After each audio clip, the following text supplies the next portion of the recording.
The candle flickered between us, or rather between me and the empty chair where my wife should have been sitting. Marcello's hadn't changed in 6 years. Same white tablecloths, same soft jazz playing in the background, same corner booth where I'd gotten down on one knee and asked Lauren to marry me. The waiter had been hovering for 20 minutes now, refilling my water glass with increasing awkwardness. I checked my phone again. 7:23 p.m. Our reservation was for 7 sharp. Sir, would you like to order an appetizer while you wait? The waiter asked. His smile practiced, but I caught the pity in his eyes. He'd seen this before. Husbands abandoned at anniversary dinners, birthdays forgotten, promises broken over candlelit tables. Just a whiskey, I replied. Neat.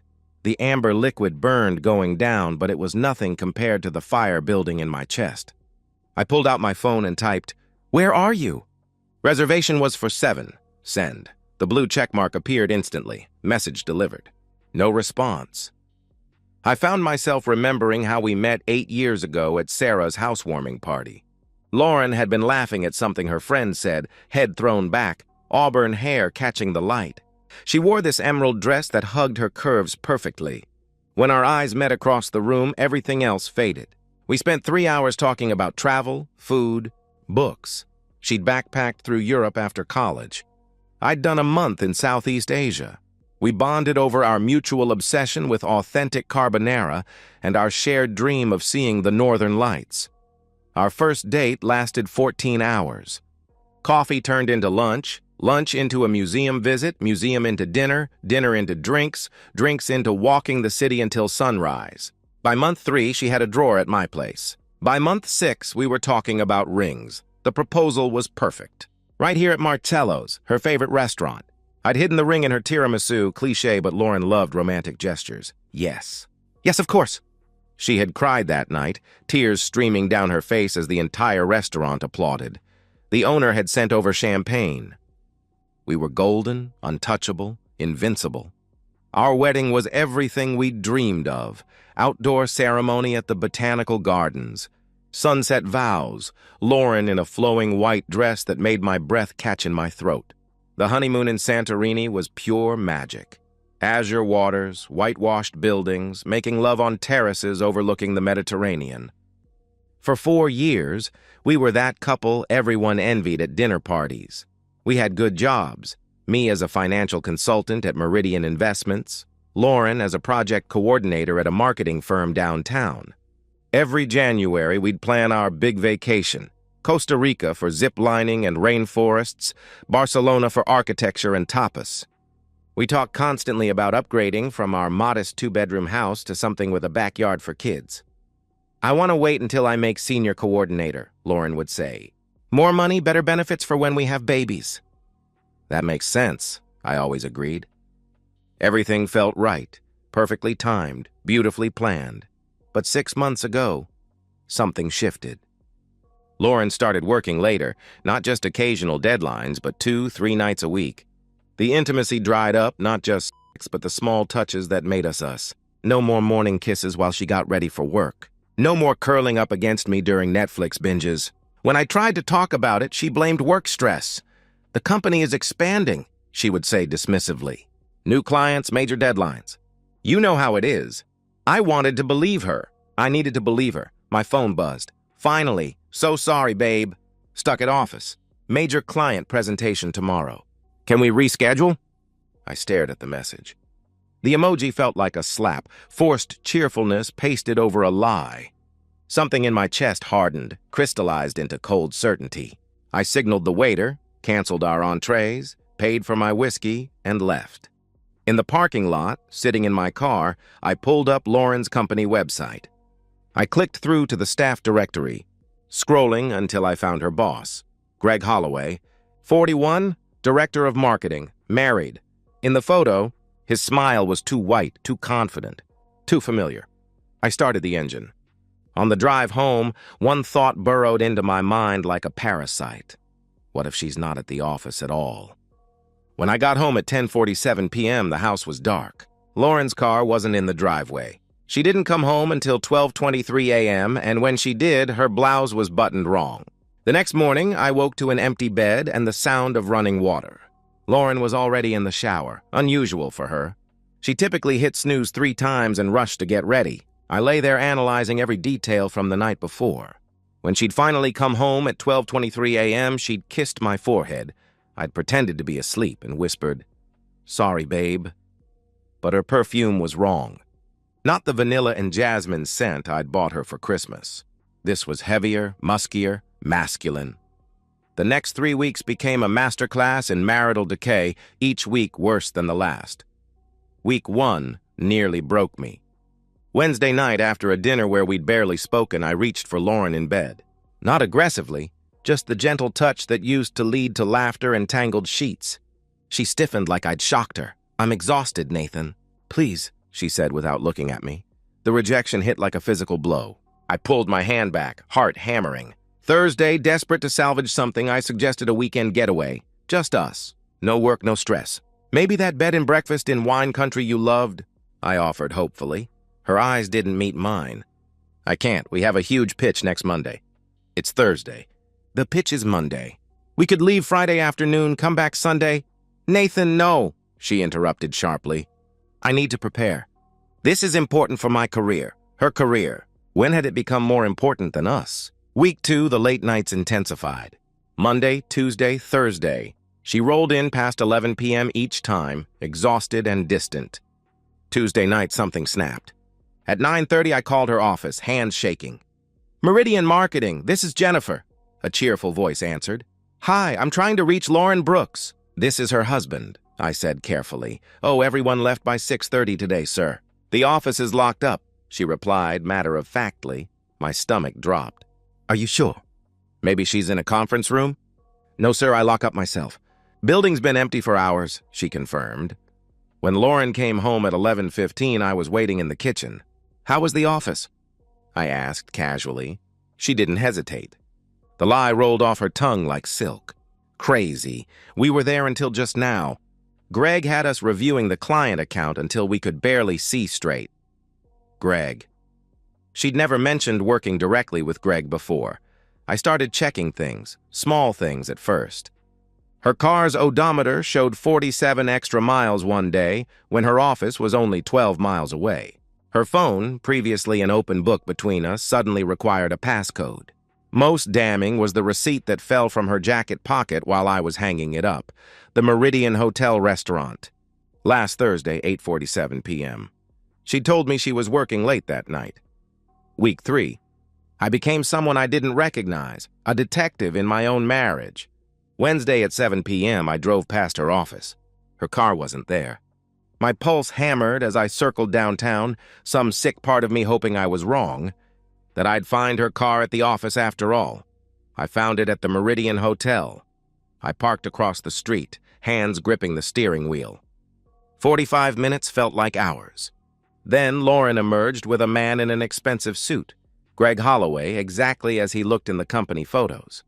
They weren't touching, but everything about their body language screamed intimacy. His hand hovered near the small of her back as they walked. She threw her head back, laughing at something he said, the same laugh that had captivated me 8 years ago.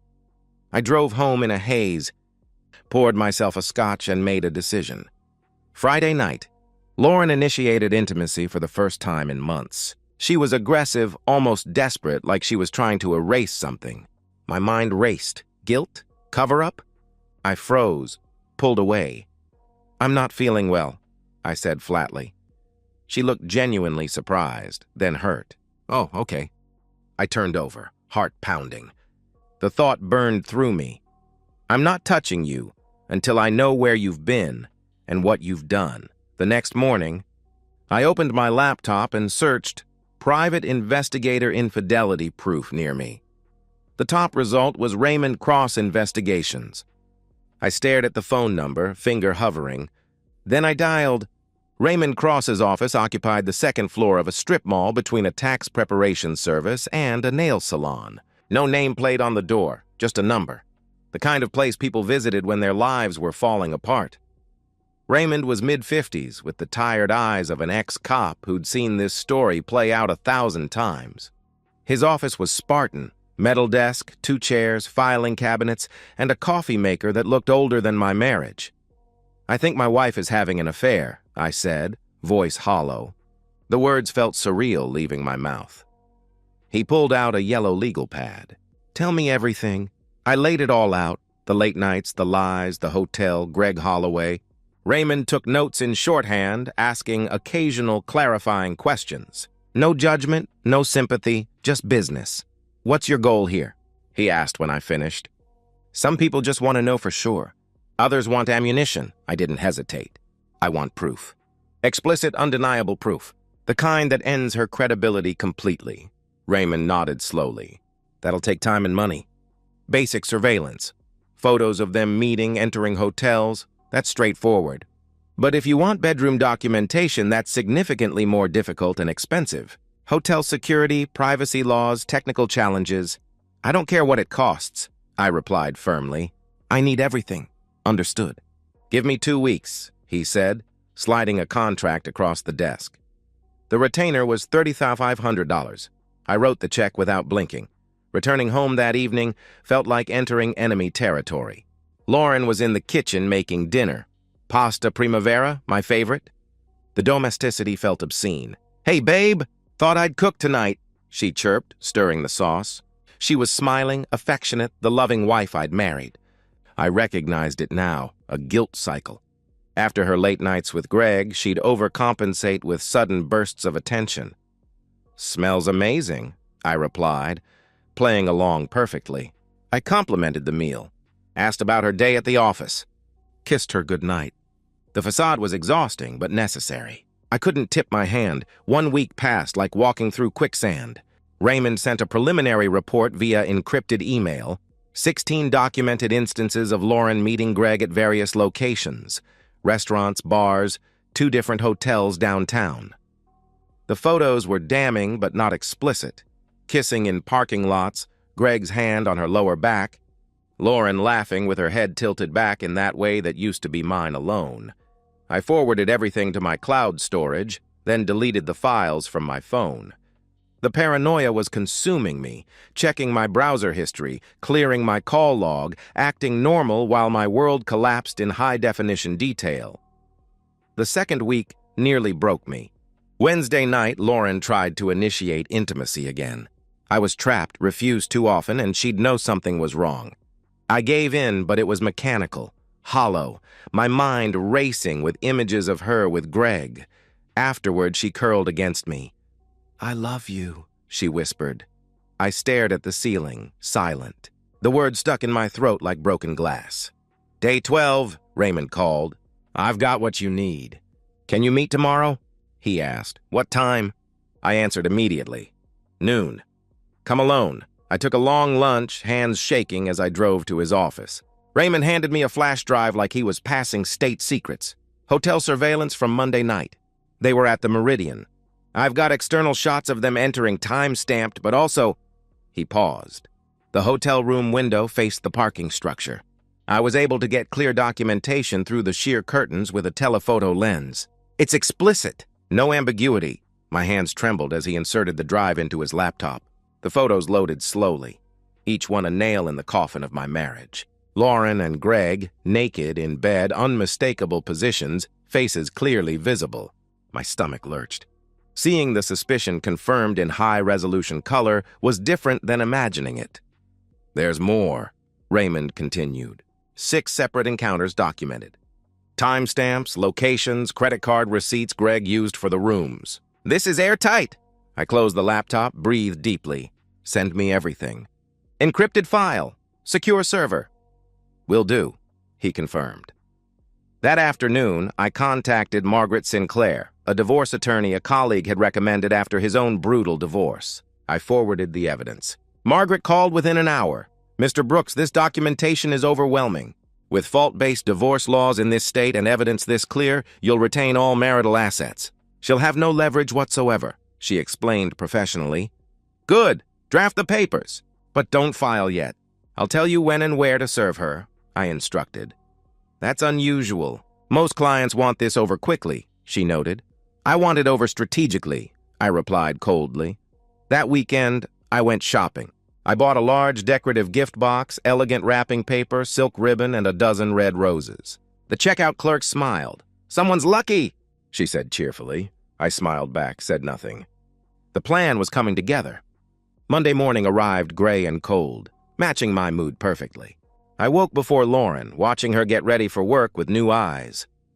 She was actually humming, as she applied makeup with extra care. "Big week?" I asked casually, sipping coffee like a loving husband. "Yeah, we're presenting the Hartman campaign today. Huge deal for the company," she replied excitedly. She kissed my cheek, her lips soft and warm. "Wish me luck." "Good luck," I said, tasting bile. "You're going to need it." After Lauren left, I moved with military precision. I opened Raymond's encrypted files and selected every explicit photo, 47 images total, documenting Lauren and Greg across multiple hotel encounters in various states of undress and intimacy. Each image was time-stamped, geotagged, irrefutable. I sent them to a professional photo printing service downtown, 8x810, glossy finish, express pickup. By 10 a.m., I had them in hand. I spread them across our dining room table, the same table where we'd planned our wedding, discussed baby names, shared countless meals as a happy couple. Now it displayed the gallery of her betrayal.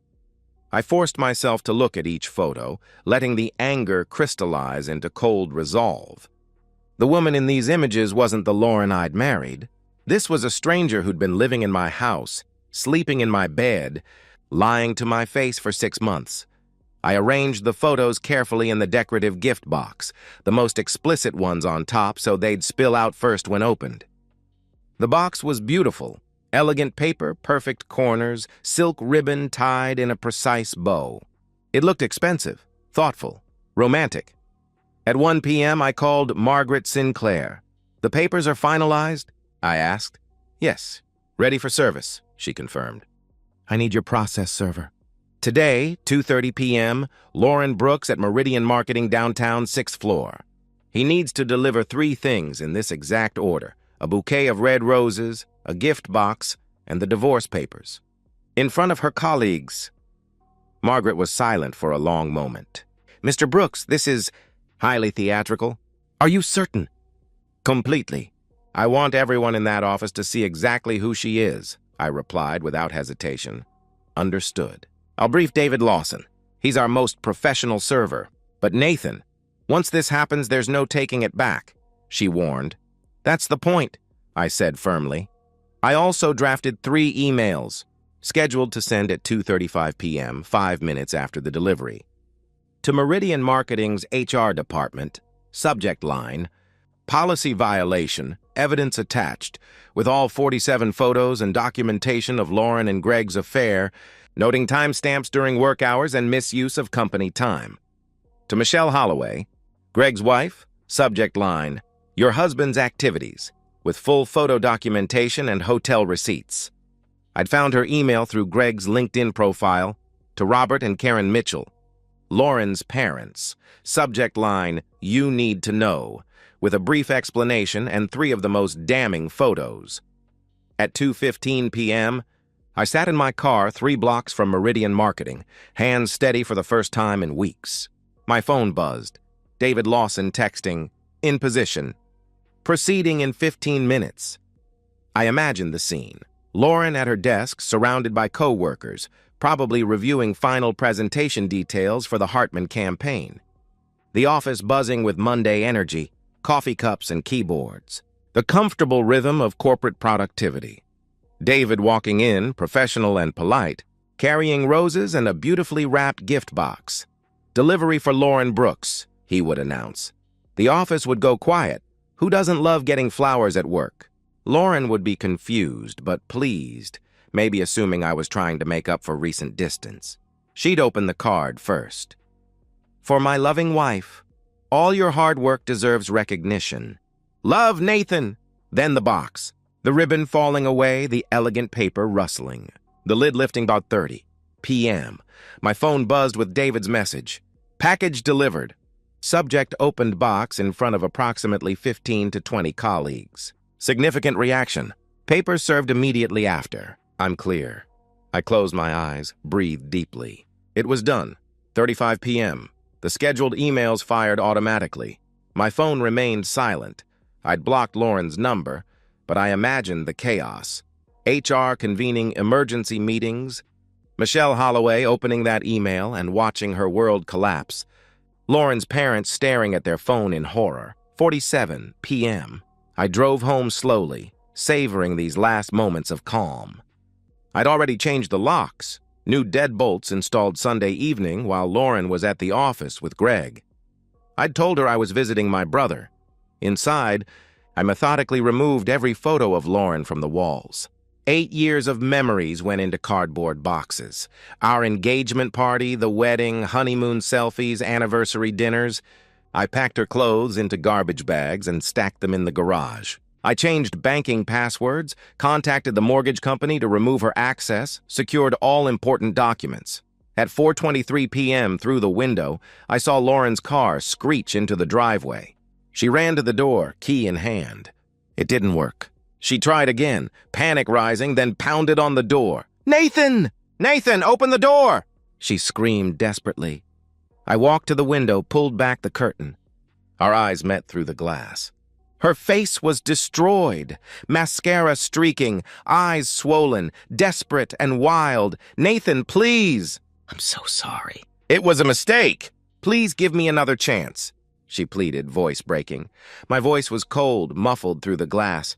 "A mistake? You f***ed your boss for 6 months. That's not a mistake, Lauren. That's a choice. You chose him every single night you lied to me. Please." "I'll end it. I'll quit." "Just let me explain," she begged frantically. "Explain to your HR department. Explain to Greg's wife. Explain to your parents. They all got the photos, Lauren. All 47 of them," I replied without emotion. Lauren's legs buckled. She collapsed on the porch, sobbing. "Oh, and Lauren? Enjoy finding a new job. I made sure everyone knows who you really are," I added before closing the curtain. I walked away. Behind me, Lauren's screams were muffled by the new insulated door. As I poured myself a scotch, my phone buzzed with an unknown number. A text message. "This is Karen Mitchell. What you did to my daughter is unforgivable. We're coming over." I blocked the number. 30 minutes later, a car pulled into my driveway. Karen and Robert Mitchell arrived at 5:47 p.m. in their silver Honda Accord, the same car they'd driven to our wedding rehearsal dinner 4 years ago. I watched through the window as they helped their sobbing daughter into their car. Lauren was still begging them to take her back to me, to help her fix this. Karen's face was granite. I didn't open the door. I simply watched them leave. Later that evening, Margaret Sinclair called with updates that felt like battlefield reports. "Nathan, the HR email had immediate effect. I'm hearing through professional channels that both Lauren and Greg have been suspended pending investigation. The company is furious. Apparently they were using company resources, meeting during work hours, even charging some hotel rooms to corporate cards for client entertainment," she reported. "Good," I replied. "There's more. Michelle Holloway's attorney contacted our office. She's filing for divorce and specifically wanted to thank you for the evidence. Apparently, she'd suspected for months but never had proof. She's going for full custody and maximum alimony," she continued. I felt no satisfaction, only exhausted relief. "What about Lauren?" "She's tried calling my office 14 times since 3 p.m. I've instructed staff not to accept her calls. She has no legal ground to stand on. The evidence is irrefutable. If she contests anything, we go to court, and those photos become public record. She won't risk that level of exposure," Margaret explained. That night, my phone rang. Robert Mitchell calling from a different number I hadn't blocked yet. Against my better judgment, I answered. "Nathan," his voice was broken, "aged 10 years in 1 day. I'm calling to apologize." "Robert," I started. "Let me finish," he interrupted. We went home after picking up Lauren. She tried to explain to minimize it. "It was just a few times. It didn't mean anything. Nathan's overreacting." "But then your email arrived." His voice cracked. "All those photos. We saw the timestamps. 6 months of lies. 6 months of betraying the man who loved her." I stayed silent. "I slapped her, Nathan. My daughter. I've never hit her in her life, but seeing those images..." He choked up. "Karen and I raised her better than this. We taught her values, integrity, respect for marriage. To see her like that, to see what she did to you and your marriage, "She's not welcome in our home, not now. Maybe not ever. Where is she now?" I asked. "We dropped her at a roadside motel. Paid for 3 nights. That's all we could stomach. She kept crying, begging us to help her fix it, to call you, to make this go away. Karen told her," his voice hardened, "Karen told her there's no fixing this, that she made her choices, and now she lives with the consequences." Robert hung up. I sat in the dark living room, the house silent except for the clock ticking, marking time in my new reality. Over the next 2 days, the fallout accelerated like an avalanche. Day 2.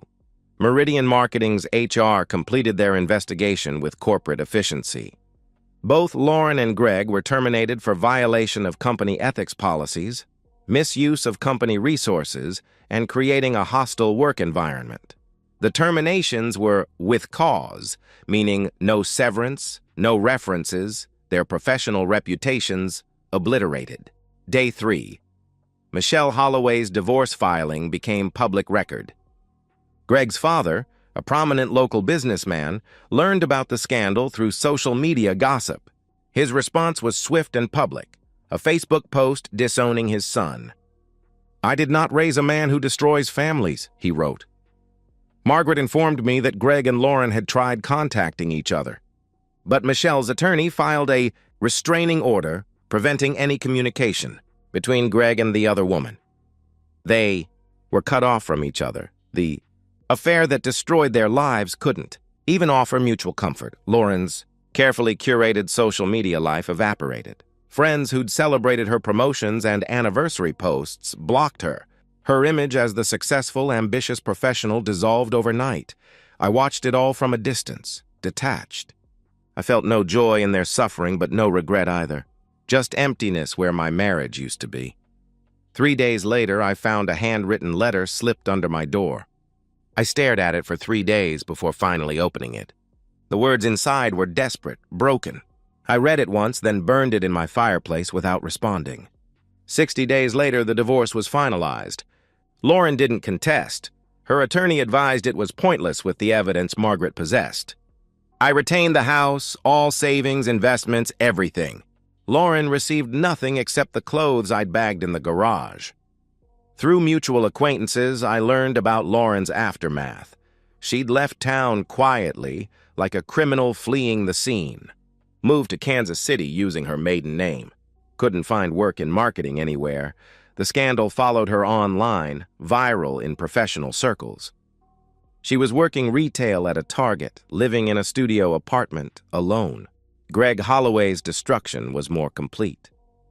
Michelle's divorce was vicious and thorough. She received full custody of their 2 children, 8 and 6 years old, who now knew Daddy had hurt Mommy and broken their family. She got the house, aggressive alimony, punitive child support. Greg's father made good on his public disownment, cut off the trust fund, removed him from the family business. Greg had fled to Portland, trying to rebuild from nothing. I heard through the professional grapevine he was working at a small tech startup, making a quarter of his former salary. Lauren and Greg never contacted each other again. The affair that destroyed everything between them dissolved the moment real consequences arrived. Whatever they thought they had wasn't strong enough to survive the wreckage they'd created. I sold the house, too many memories embedded in every wall, and moved across town. I bought a small condo, modern and clean, with no ghosts in the rooms. A colleague asked how I was doing 6 months later. I considered the question carefully. "I'm not happy yet, but I'm not destroyed either. That's enough for now," I answered honestly. I started therapy, not because I was broken, but because I wanted to understand how I'd missed the signs, how to trust again someday. The therapist told me betrayal is a choice the betrayer makes, not something the betrayed causes. I rejoined my gym, started reading again, took weekend trips to visit my brother. Small steps forward. 10 months after the divorce, I was having coffee when a woman at the next table smiled at me. I smiled back, genuine, if cautious. We talked for 20 minutes. She gave me her number. I didn't call immediately, but I kept the number. One morning I woke up, made coffee, and realized, for the first time in almost a year, I hadn't dreamed about Lauren. The nightmares were over. I was finally free.